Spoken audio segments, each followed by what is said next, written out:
العلم هو النور الهادي والمفتاح لكل الخير من يرد الله به خيرا. السلام علیکم ورحمۃ اللہ وبرکاتہ. بسم اللہ الرحمن الرحیم. ان الحمد للہ والصلاة والسلام علی رسول اللہ وعلى آلہ وصحبہ اجمعین. اما بعد. قال ومن غصب ارضا فغرس فيها او بنى قيل له اقلع البناء والغرس وردها لقوله عليه السلام ليس لعرق ظالم حق ولأن ملك صاحب الارض باق.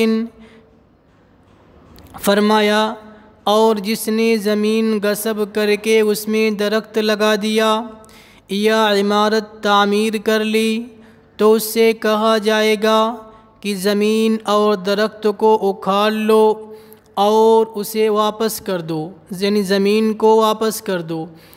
آپ علیہ السلام کے اس فرمان کی وجہ سے کہ ظالم کے لیے کوئی حق نہیں ہے، اور اس لیے کہ صاحب زمین کی ملکیت ابھی باقی ہے، چونکہ زمین کے اندر استہلاک نہیں پایا گیا اور اس میں غصب کا تحقق بھی نہیں ہوتا ہے، اور ضروری ہے ملکیت کے لیے سبب کا پایا جانا. صورت مسئلہ یہ ہے، اگر کسی نے زمین غصب کر کے مالک کی اجازت اور رضامندی کے بغیر اس میں درخت لگا دیا یا گھر بنوا لیا تو اس سے کہا جائے گا بھائی اپنی زمین کو اپنے گھر کو گرا دو اور درخت کو اکھاڑ لو اور زمین جس کی ہے اس کے حوالے کر دو. اس لیے کہ آپ علیہ السلام کا قول ہے ظالم کے لیے کوئی حق نہیں ہے. لیس لعرق ظالم یعنی لیس لذی عرق ظالم، مطلب یہ ہے، اس کی تشریح علماء نے کی ہے کہ جو دوسرے کی زمین میں درخت وغیرہ لگا دے اس کے لیے ہے لیس لعرق ظالم. ظالم کے لیے، چونکہ عرق کے معنی رگ کے آتے ہیں، تو ظالم کے لیے کوئی حق نہیں ہے چونکہ یہ ظالم ہی ہے،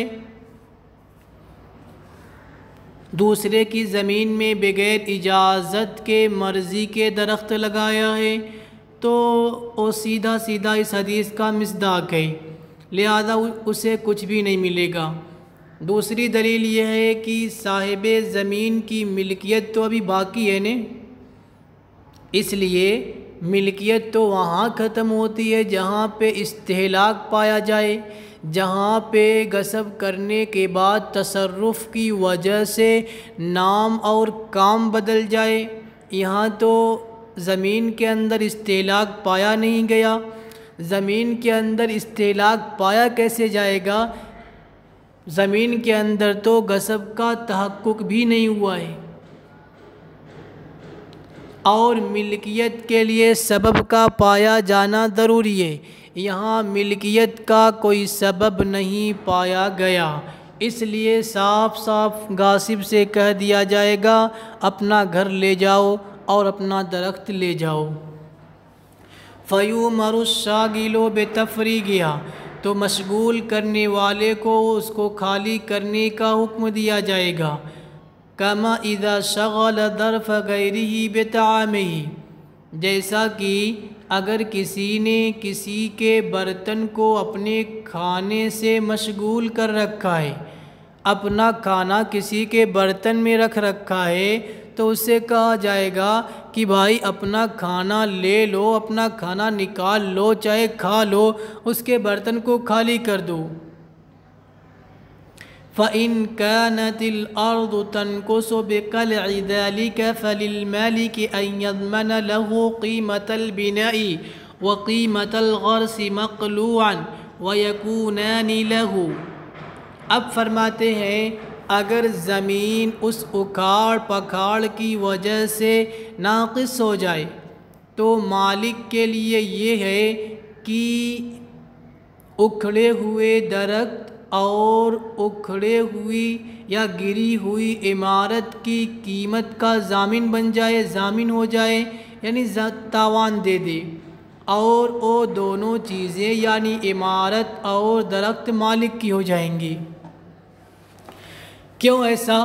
اس لیے لأن فیہ نظرا لہما، فرماتے ہیں اس لیے کہ اس میں دونوں کی رعایت ہے اور دونوں سے دفع ضرر ہے، دونوں کی رعایت بھی ہے اور دونوں سے دفع ضرر بھی ہے۔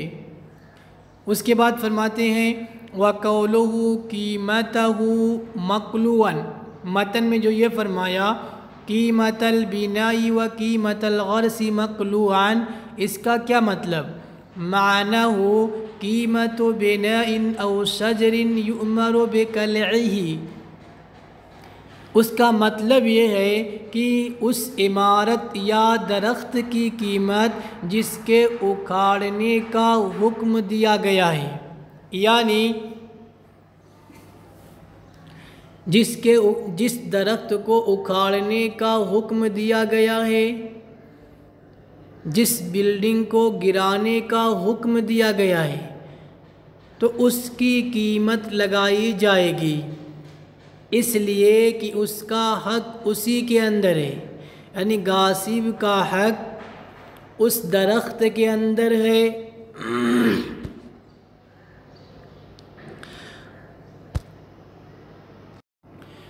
تو یعنی اکھاڑ کر کے اس کی قیمت نہ لگائے، بلکہ آگے بتا رہے کیسے اس کی قیمت لگائے، کہہ رہے اس کا مطلب اس درخت یا عمارت کی قیمت کا ضمان دے گا جس کے اکھاڑنے کا حکم دیا گیا ہے، اس لیے کہ اس کا حق، غاصب کا حق کس میں ہے؟ اس کے اندر ہے۔ اذ لا قرار له فیہ، اس لیے کہ اس کا یعنی درخت یا بلڈنگ کو باقی رکھنے کا زمین کے اندر اس کا کوئی حکم نہیں ہے، لہذا اس کا حق اسی کے اندر ہے، صرف درخت کے اندر ہے، تو اس درخت کی قیمت یا اس بلڈنگ کی قیمت ادا کرے گا۔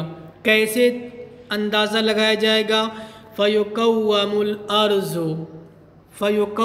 الْأَرْضُ، لہذا زمین کی قیمت لگائی جائے گی بغیر درخت اور بلڈنگ کے، عمارت کے، وَيُقَوَّمُ بِهَا، اور اس کی قیمت لگائی جائے گی درخت اور عمارت کے ساتھ۔ مثلا درخت اور عمارت کے ساتھ زمین کی قیمت 100 دینار ہے اور بغیر درخت اور بلڈنگ کے اس کی قیمت 60 دینار ہے، تو جو 40 دینار زائد ہو رہے ہیں بیچ میں، یہی قیمت ادا کرے گا۔ لِصَاحِبِ الْأَرْضِ أَن يَأْمُرَهُ بِقَلْعِهِ، صاحب زمین کے لیے، صاحب زمین کو چاہیے کہ وہ غاصب کو حکم دے دے اس کو اکھاڑنے کا، پھر اس کے بعد جو درمیانی قیمت زائد ہو رہی ہے اس کا تاوان دے دے۔ امید ہے بات آپ کو سمجھ میں آ گئی ہوگی۔ آگے دیکھیے، وقال، فرمایا ومن غصب ثوبا فصبغه، جس نے کپڑا غصب کیا اور اس کو سرخ رنگ میں رنگ دیا، او سویکن، یا ستو غصب کیا، فلتہ بثمن، اور اس کو گھی کے ساتھ ملا دیا، فصاحب بالخیار، تو مالک کو اختیار ہوگا اگر چاہے تو اس کو سفید کپڑے کی قیمت کا ضامن بنا دے اور اسی کے مثل ستو کا ضامن بنا دے، وسلمہ للغاصب، اور اس رنگے ہوئے کپڑے یا گھی ملے ہوئے ستو کو غاصب کے حوالے کر دے۔ ایک ہو گیا۔ دوسری صورت کیا ہے؟ وَإِن شَاءَ أَخَذَهُمَا، دوسری صورت یہ ہے کہ اگر چاہے تو دونوں کو لے لے اور رنگائی اور گھی نے جو اضافہ کیا ہے ان کے اندر اس کا تاوان دے دے۔ امید ہے بات آپ کو سمجھ میں آ رہی ہوگی۔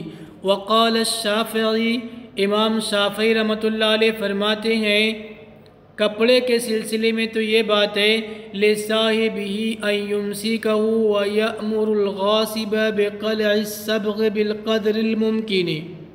کپڑے کے سلسلے میں صاحب یعنی مالک سے کہا جائے گا، صاحب کپڑا یا صاحب کپڑا سے کہا جائے گا کہ اس کو اپنے پاس رکھ لے اور غاصب سے کہے کہ اپنے رنگ کو نکال لے بالقدر الممکن، جتنا ممکن ہو سکے۔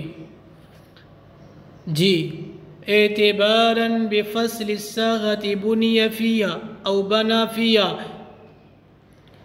آنگن کے اندر یا صحن میں خالی جگہ میں بنائی گئی عمارت پر اعتبار کرتے ہوئے، قیاس کرتے ہوئے، جیسے اگر کسی نے کسی کے آنگن میں جو خالی جگہ ہے، صحن میں جو خالی جگہ ہے، اس میں عمارت بنا لیا تو اس سے کہا جائے گا کہ اپنی عمارت کو لے جاؤ، اپنی عمارت کو اکھاڑ لو، گرا لو۔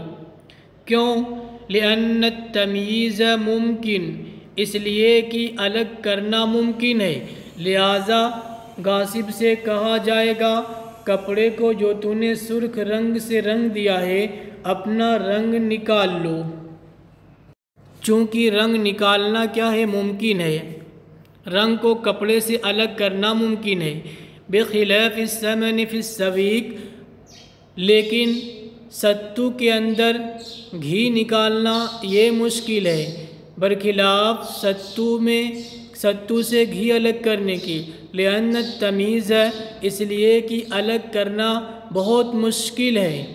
ولنا ما بینا، اور ہماری دلیل وہی ہے جو ہم نے پچھلے مسئلے میں بیان کر دی۔ کیوں؟ کیا چیز؟ کہ اس میں جانبین کی رعایت ہے، اس میں جانبین کی رعایت ہے۔ اس کے بعد فرماتے ہیں اور اختیار صاحب کپڑے کو دیا جائے گا۔ ایسا کیوں؟ اختیار صاحب کپڑے کو کیوں دیا جا رہا ہے؟ لِقَوْنِهِ صاحب الاصل، اس لیے کہ صاحب کپڑا ہی صاحب اصل ہے۔ برخلاف سوال یہ پیدا ہوتا ہے کہ پھر آپ نے امام شافعی رحمۃ اللہ علیہ کی پیش کردہ جو دوسری بات ہے اس کو کیوں نہیں دیکھا؟ امام شافعی رحمۃ اللہ علیہ نے جو یہ فرمایا تھا یہ ایسا ہی ہے جیسے کہ کسی نے کسی کے آنگن کی خالی جگہ میں عمارت بنا لی تو اس کو توڑنے کا اسے حکم دیا جائے گا۔ تو یہاں پر بھی ایسا ہی ہونا چاہیے کہ اپنے رنگ کو، جیسے یہاں پر عمارت کو آنگن سے خالی کرنا، گرانا ممکن ہے، الگ کرنا ممکن ہے، اسی طریقے سے رنگ کو اچھی طریقے سے دھو کر کے کپڑے سے نکالنا ممکن ہے۔ تو یہاں پر بھی وہی ہونا چاہیے۔ اس کا جواب دے رہے ہیں برخلاف آنگن میں بنی ہوئی عمارت کے، اس لیے کہ لأن النقد لہو بعد النقد، اس لیے کہ توڑنے کے بعد اس کو ملبہ مل جائے گا۔ اس صورت میں اگر وہ بلڈنگ کو توڑتا ہے تو کم از کم اس کو ملبہ تو مل ہی جائے گا۔ اما الصبغ، رہا رنگ کی بات، تو اگر وہ رنگ کو نکالے گا تو رنگ تو دھیرے دھیرے ختم ہو جائے گا، اس میں تو اسے کچھ بھی نہیں ملے گا۔ وبخلاف، لہذا اس میں جانبین کی رعایت نہیں ہو پائے گی۔ جی یہیں پہ رک جاتے ہیں۔ السلام علیکم ورحمۃ اللہ وبرکاتہ۔ السلام عليكم، لا تنسوا الاعجاب بالفيديو والاشتراك في القناة تشجيعا لنا لنستمر بنشر المزيد إن شاء الله.